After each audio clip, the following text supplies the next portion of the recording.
Welcome to my idea for solo and co-op rules for the Others 7 Sins. I wanted to run this by you and see if you had any use for it, as I found it to be great fun when I'm playing with my friends. I've been playing board games and role-playing games for over 30 years, and I have found that it's more fun to play with people than against them. And in certain games, that is more true than with others. For instance, in games like Hero Quest, the Game Master, or the evil wizard in that case, is more of a storyteller, able to move the game along and make sure that the players have the best experience. In other games like Mansions of Madness, the evil player is truly evil. The player is there to destroy the other player's chance of success, and so it is with the others. The Sins player is basically there just to ruin everyone's day.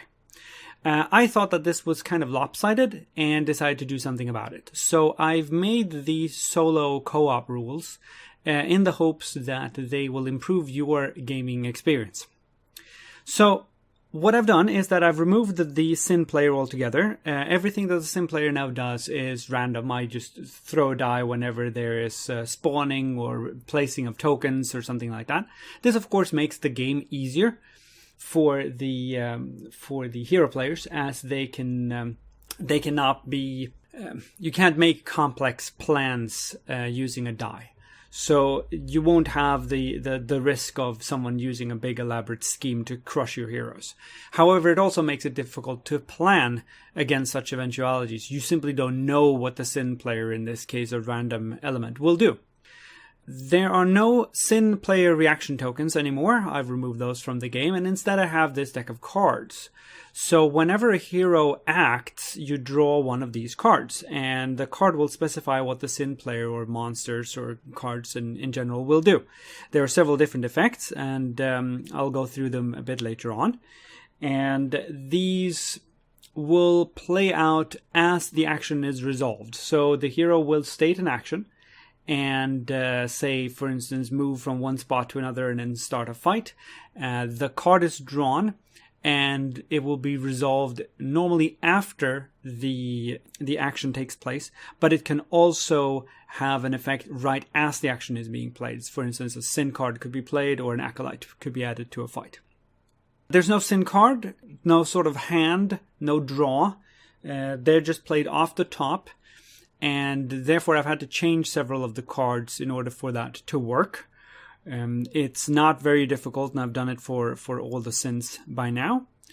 The altar token, therefore, needs to be changed, since this allows you to draw more if you're the Sins player. So the altar token has a changed function, in that if you act in a space with an altar token or one adjacent to an altar token, every reaction that you draw will also be amended by playing a Sin card. Now, since some reactions also entail playing a Sin card, you could be playing multiple Sin cards at once. There's some other minor changes as well, such as the Apocalypse track has a bit of changes, and then there's some changes to certain characters, certain Sins, and of course the Apocalypse set has some changes as well. This, I found, works really quite well. It makes the experience a bit more cinematic, more narrative. It makes the game easier, certainly. You could possibly tweak this. I've been thinking about upping all values for all monsters by 1, simply, to make the game just harder overall. I've seen other people do that too, but with a competent Sin player, you really don't need to. With this set, you might want to investigate something like that. Now, I'll just go through quickly how this works and show you how card draw and resolution and stuff like that works out.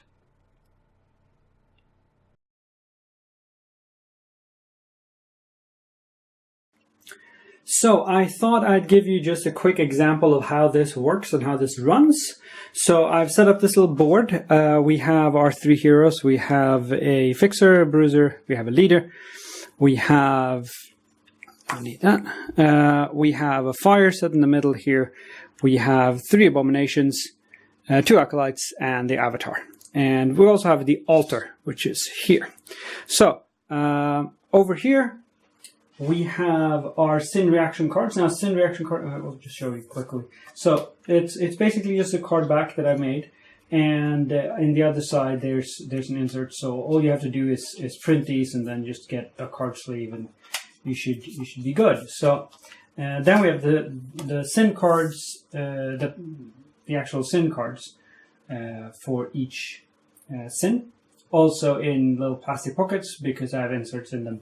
I'll show you just in a moment. So we're going to start off with our first action. So our leader, Leia, she is going to pop out into this street to take a shot at that abomination. Now she is in a space adjacent to the altar. So she is going to draw a reaction. And she's also going to draw a sin card. So the sin reaction first. She draws this as she declares the action, and we'll see when it resolves. And luckily it's no reaction at all. The powers merely scoff and laugh at the human efforts and leave them to their roach errands. That's a Stephen King joke. But we do swap to see what this is, and it's Abominable Fury, which remains in play until the next abomination fight. So that stays in play. But this gets discarded. So she comes out here, she manages to take her shot and kill this abomination. Well done, Leia. Next, we're going to have our fixer go out into this space to put out this fire. Now, she is adjacent to the altar still. It's in a space adjacent to this one. So she's going to draw her reaction card and then also a sin card. So she draws her reaction, and it's Skittering Monster. The air is ripe with the stink of mortal flesh, and the monsters flock to it. The infernal powers follow like a wave. So we have to move in the closest monster to the active hero and then start a fight if possible. Then we also have to play the top sin card. So she's already in a space with adjacent to the altar, so she already draws one sin card. If the hero is alone, he must destroy an upgrade or take one wound. Ow! And then this card remains in play until the next fight. If the hero is wounded or corrupted during this, play another 2 sin cards. Oh, this is bad. This is really bad. So we have to randomize. Since this is the closest monster, so this is one space away. So is that. So is this. So is this. And so is this, right? No, it's 2 spaces away of it. So I'm just going to roll a die, and we'll work that out. I use my D12. Looks like abomination. So the abomination moves in here. She will attempt to put out the fire. Let's say that she manages that. She also manages to survive this fight. She loses one of her upgrades. Ow. And the abomination hits her, but she manages to stay off, not getting murderized. She does not get corrupted, so she doesn't have to play another 2. So it's overall bad scene for her over there. Now, Morgana is going to move out to support, so she's going to go there. Now, she's still adjacent to this spot. So we'll draw one of these, and Lumbering Monster. Defiance draws retribution. The monsters are closing in. The shadows gather around them. So the strongest monster will now move and start a fight, and then draw an extra reaction card on the next hero action. We're still adjacent to the altar. So alone in the dark, if the hero is alone, it takes 1 corruption. Luckily, she's not alone. She has Rose with her, so that's fine. Strongest monster, we can just select on the board, will be the Avatar. So that moves in, and this is now going to be a very tough fight for them to get through. But that's how the decks work. This card will remain until the next action, because when Leia acts the next time, she has to draw an additional card. So that would be placed next to the board as a reminder. Let's hope that they survive, or that they are not in more trouble than they need. I would suggest that they move into this space and try to remove the altar, because otherwise this is going to be a recurring theme for this group.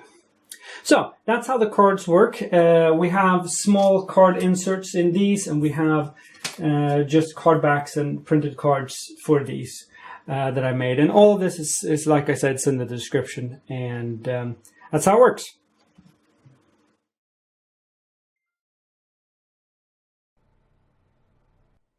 If you're interested in trying this out, I have included a link to all relevant files in the description below. If you have any feedback, please do get back to me. If I've missed something, I would love to rectify it.